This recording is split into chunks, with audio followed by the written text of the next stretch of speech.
बाप के गुजर जाने के बाद दोनों भाई जी जान से अपना काम संभालने लगे। दोनों भाई जब काम कर शाम को घर आते तो दरवाजे पर खड़ी महेंद्र की पत्नी अपने पति को दाएं हाथ से लोटा भरकर पानी देती और बाएं हाथ से अपने देवर लखन को। एक दिन लखन ने सोचा, भाभी हर रोज मुझे बाएं हाथ से पानी पीने को देती है, आज मैं उनके दाएं हाथ से पानी पीऊंगा। शाम को जब दोनों भाई काम से लौटे तो लखन अपनी भाभी के बाएं हाथ से पानी पीने के लिए अपने खड़े होने के स्थान को बदलकर अपने बड़े भाई महेंद्र की जगह पर खड़ा हो गया और बड़ा भाई महेंद्र उसकी जगह पर खड़ा हो गया। लखन की भाभी जब उनको पानी देने के लिए आई तो उसने एक हाथ को दूसरे हाथ के ऊपर से करते हुए दाएं हाथ का लोटा अपने पति को दे दिया और बाएं हाथ में पकड़ा हुआ लोटा लखन को दे दिया।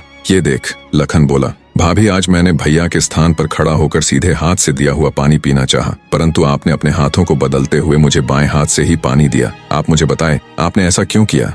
लखन की बात सुनकर उसकी भाभी ने उत्तर दिया, अगर तुम्हें सीधे हाथ का दिया हुआ पानी ही पीना है तो तुम भी अपने लिए सीधे हाथ से पानी पिलाने वाली ले आओ। भाभी की कही हुई बात लखन को चुभ गई। वह बिना पानी पिए ही भाभी से कहने लगा, ये लो तुम अपना पानी का लोटा और मैं यहाँ से जा रहा हूँ और अब मैं तभी वापस आऊंगा जब मुझे सीधे हाथ से पानी देने वाली मिल जाएगी, वरना अपनी शक्ल नहीं दिखाऊंगा। इतना कहकर वो तुरंत मुड़ा और चल पड़ा। ये देख उसके बड़े भाई महेंद्र ने उसे रोकने की बहुत कोशिश की पर वो नहीं माना और बोला, नहीं भैया, अब तो तभी वापस आऊंगा जब मुझे मेरे योग्य पत्नी मिल जाएगी। इतना कहकर वो घर छोड़कर चल दिया। चलते चलते वह अपने नगर से दूर कांचीपुरम शहर में पहुंच गया। कांचीपुरम का राजा चंद्रसेन एक धार्मिक विचारों वाला व्यक्ति था। उसके राज्य में चारों ओर अमन शांति का माहौल था, परंतु फिर भी राजा चंद्रसेन हमेशा दुखी रहता था। राजा के दुख का कारण था उसकी जवान बेटी चंद्रकला का स्वास्थ्य। चंद्रकला दिखने में तो अत्यंत खूबसूरत थी, पर उसे एक असाध्य रोग ने घेर रखा था,